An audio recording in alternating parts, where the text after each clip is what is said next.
KCR form హౌస్లో కూర్చొని చేస్తున్న రాజకీయ కుట్రలకు ఈరోజు రూపంగా కేటీఆర్ మారుతున్న వైనాన్ని గమనించాల్సిన అవసరం ఉంది.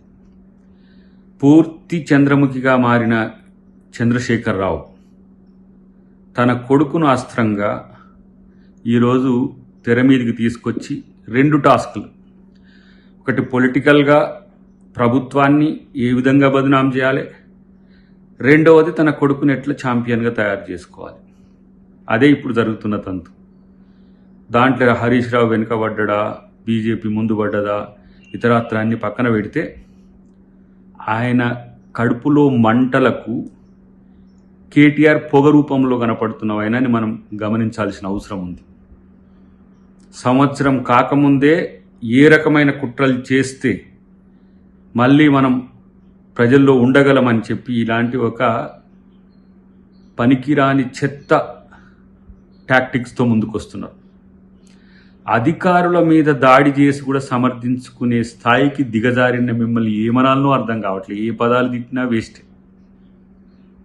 ఎవడైనా ప్రభుత్వంలో ఉన్నోడు రాజ్యాంగబద్ధంగా ఈరోజు వచ్చిన ఆఫీసర్ మీద దాడి జరిగితే దాన్ని ముందు ఖండించాలి. ఖండించకుండా ఎస్ మేమే చేయించడం అన్న వాళ్ళను మిమ్మల్ని ఏం చేయాలి, డ్రగ్స్ తీసుకుంటారు ఏంటి, ఇంటిపాటిలో డ్రగ్స్ తీసుకుంటే ఏంటి అన్నట్టుగా మాట్లాడతారు. అధికారుల మీద దాడులు చేస్తారు, ఎస్ దాడులు చేస్తామని అంటారు. పైగా 3rd డిగ్రీని తెర మీదకి తెచ్చిండ్రు. సిగ్గుందా మీకేమైనా?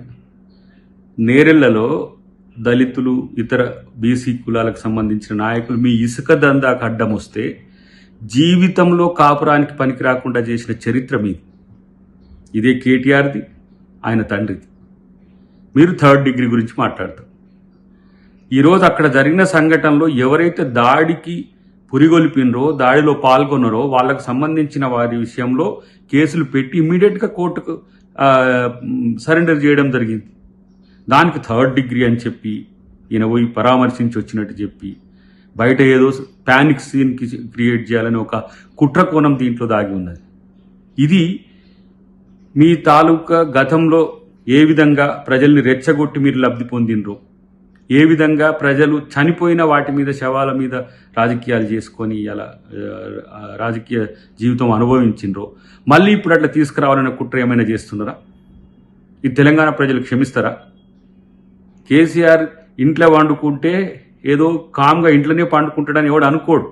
ఇంట్లో వండుకొని కొడుకును, అప్పుడప్పుడు మళ్ళీ అల్లుణ్ణి కాదంటే కాదని అల్లుణ్ణి, ఇలాంటి కుట్రలు చేస్తున్న పరిస్థితి గమనించాలి.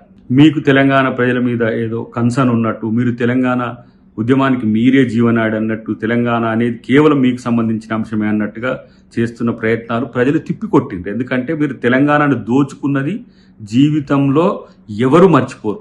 ఇప్పుడు బతుకున్న వాళ్ళు తెలంగాణ వ్యవస్థల విధ్వంసం పక్కన పెడదాం, అసలు మీరు తెలంగాణ పేరు మీద రాజకీయాల్లో మీరు సంపాదించుకున్న దానితోనే ఇలా మళ్ళీ ఊరేగుతున్నారు. అదే కొంతమంది ఎవరో మిత్రులను పెట్టుకొని మీడియాలో, అదే కొంతమంది ఏదో సోషల్ మీడియా మిత్రులను పెట్టుకొని ఊరేగుతున్నారు తప్పితే మీ వైపు ప్రజలే లేరు. ప్రజలు లేకుంటేనే మీ నాయకులను రౌడీలుగా మారుస్తున్నారు మీరు. ఇదా రాజకీయ సంస్కృతి? ఇలా ఈ ప్రభుత్వం చేసిన ప్రతి పని మీద విమర్శ పక్కన పెడదాం, మీకు అధికారుల మీద దాడులు చేసే స్థాయికి వచ్చి దాన్ని సమర్థించుకొని ఎస్ మేము దాడి చేసినామనే స్థితికి వస్తే మరి భాజపా ప్రభుత్వం ఏం చేస్తుంది? క్యాట్కు సంబంధించిన అంశంలో ఐఏఎస్, ఐపీఎస్ అధికారుల మీద రక్షణకు లేనప్పుడు ఇలాంటి వాళ్ళ పట్ల మీ ఉదాసీనత ఏంటి? మీరు కూడా ఇలా బీఆర్ఎస్ కార్యాచరణతో కలిసిపోయినరా?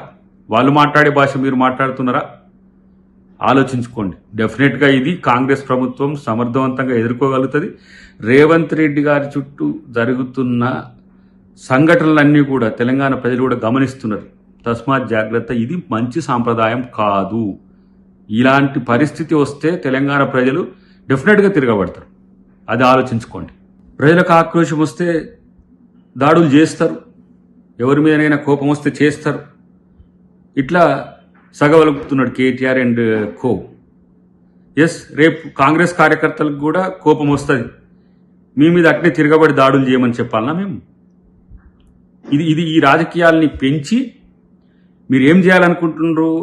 దాడుల సంస్కృతిని పెంచడం ద్వారా, లా అండ్ ఆర్డర్ ఇష్యూని తేవడం ద్వారా మీకేంది కార్యకర్తలు చచ్చిపోయినా ఉద్యమకారులు చచ్చిపోయినా ఎవరు చచ్చిపోయినా మీకేం సంబంధం లేదు. ఎందుకంటే మీకు కావాల్సింది మీ అధికారం, మీ హోదా, మీ రాజకీయ అస్తిత్వం.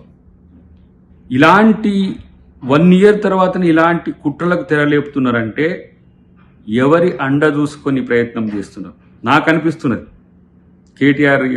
కేటీఆర్ నీ యొక్క ఆలోచనలు తెలుసు. ఎందుకంటే ఊరికి నేను అరెస్ట్ చేసేస్తే నువ్వేదో హీరో కావాలని పని అరెస్ట్ చేసే రోజు according to rule of law జరుగుతుంది.